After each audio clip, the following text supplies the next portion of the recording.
Hey everybody, this is Tony Hibbard with the Assistant Band Director, and today's episode is Let's Talk About Marches. So concert festival or concert performance assessment or whatever it's called in your state will be just around the corner once we come back from break. So I wanted to do a video over where I find a lot of my marches. Now I will preface this by saying that this is just the tip of the iceberg. The world of marches is incredible and there's a bunch of different ways to go. I will mostly be focusing on middle school or grades 1 through 3 marches. If you're looking for something more challenging than that, I'm not really qualified to give good opinions on that, but there are plenty of resources out there, including this series.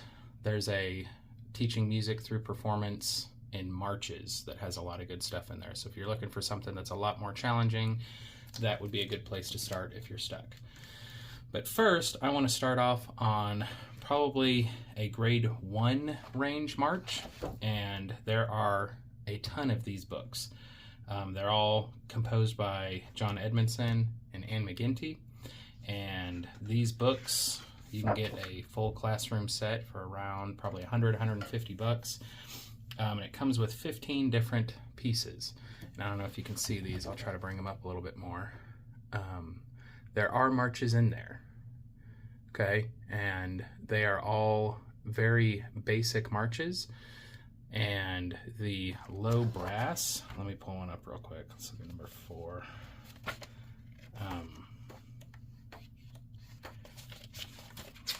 Probably should have had this bookmark ahead of time. Okay.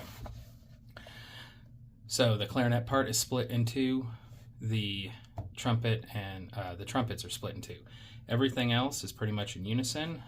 The flute, sometimes the oboe splits if the range gets too high to keep the oboe in a good range. The low brass and reeds are all in unison or in octaves. I don't even think they break into fifths, so they're all playing the same part. So it's a good introduction if you've got a weak low brass section, that this still keeps them all together while it starts to expand all of those other instruments. The percussion is very basic, and it might be too basic for you, so you might need to add a couple parts if you've got a bunch of percussionists, but there is just a snare and bass, and then the bell part I think doubles the oboe. So there's not a ton of percussion in there. Whenever I do this, I have the crash cymbals double the bass drum. So that gives me one more part. I know a lot of people will write out a timpani part, which isn't difficult to do, but that may be something to look into. But there are a ton of these books, a ton of marches, all in this range. This book, this is beginning band book number 2. There's 1, 2. I thought there were more marches than that. But anyways, there's a lot of marches in these books, and the other ones in here, some of them will show up on your state list. So I've got a couple of them marked that are on Tennessee, where I teach in, and they are also really good for sight reading. Okay, and that's a discussion for another day, but I use a lot of these pieces to work on and practicing sight reading. And then this is the beginning band book. There's also a developing band book, which is blue. I don't have any of those. I keep saying I'm going to get them, but I never have. That also are probably closer to a grade 2. So that's another resource if grade 1 is a little bit below your group's level. Now, what I use for grade 2, and I just got this book this year, I'm really excited about it, is the Bennett Band Book. Okay, the Bennett Band Book back in the day was what taught students how to do a march, and it's been redone by Larry Clark to fit the modern band. So it's got 12 marches, and they are all that old school traditional march. Sorry, going back to this one. These all do have the key change in the trio. So if your students have not been working a lot on having a key change in the middle, these books cover that. All right, This book has also a trio section that covers everything. It's either B flat going into E flat, these are concert pitch, and then there's also a few in here that go from E flat into A flat, but you don't see many A flat key signatures for middle school band, and there's quite a few in here. The thing that I really like about this is it's got how to use the march warm-ups. Okay, so it gives a little quick synopsis for the directors to use, but it's got march warm-ups for the students to work on.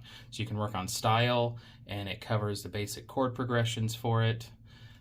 So they get used to hearing those chord progressions, and you can work on tuning those chord progressions and then add the style back in. It's got the cakewalk rhythm, which I always called syncopation. This book calls it cakewalk.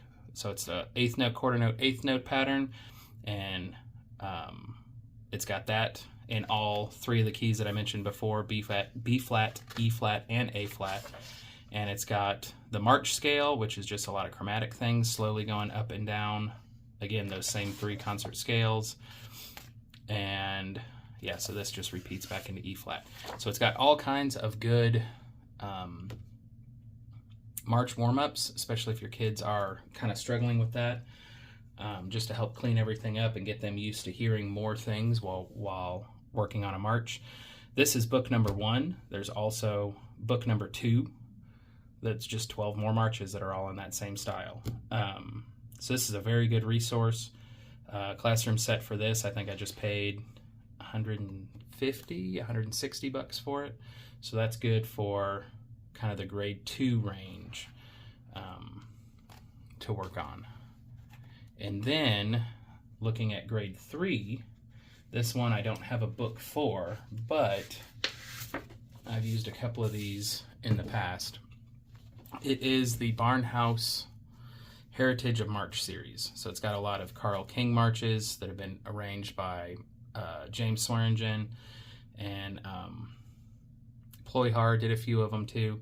So it's got a bunch of those, and this kind of gets into the next step in that. So you've got your clarinets are in 3 parts, saxophones are in 2 parts, trumpets are in 3, horns are in 4, trombones are in 3. So it's got that full instrumentation. There's a little bit more, slightly more with the percussion section.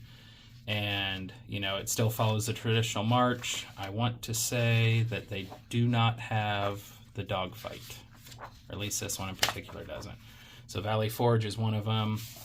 Rough Riders is another one. Let me just check. Here's the trio. Does not look like.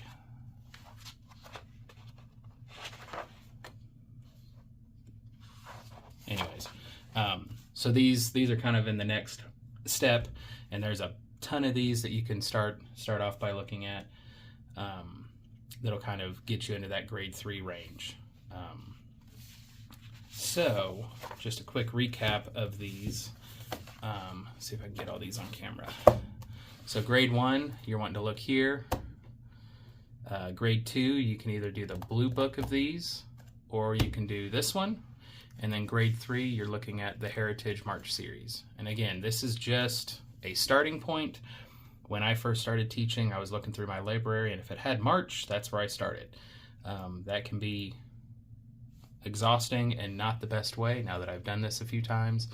But this, you know, if you are looking at, you know, a very limited budget, you could get a classroom set of these and a classroom set of these, drop about $300, and that will get you set on marches for a long time.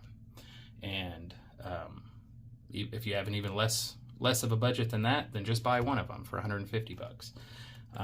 You can find out what marches are in each one of these if you look online. So if you are even more limited, just buy one of them, one of the individual marches. Next, this is just a random plug for a random march, because again, marches are crazy diverse and crazy different styles and everything. But I did this one with my band this year. This is Andalusia by Victor Lopez. It says it's beginning band. I would not do this with the beginning band. I actually did this with my 7th and 8th grade band this year, which is 3rd and 4th years. There's a supplemental guide for it. The thing I like about this is it's just different. We have a high Hispanic population in this area, so those students really like that. But it's got everything's just one per part, and it's got a much more involved percussion section. But it's that Spanish style, so they got to play something that just sounded different to them. And the trio actually follows true. It adds a flat, but it's in different. It floats between major and minor. So all that to say this, that's another good march. I would probably put that at a grade 2. I think it's just grade 1 because there's only one part for each instrument. If you have this book, which I showed earlier, Teaching Music Through Performance, this has a march section in here. And again, you can look up all of these on their website. I should have had this one done too. So it's got marches grade 1. It's got a few marches there to pick from. Then marches grade 2 through 2.5. It's got those on there. And then goes all the way to grade 3. And Rough Riders, which was one of the ones that I was showing earlier, is in this book. So yeah, there's a bunch of different resources for picking marches. I figured I'd just tell you guys about the ones that I'm using for me. And I will put links to all this stuff below.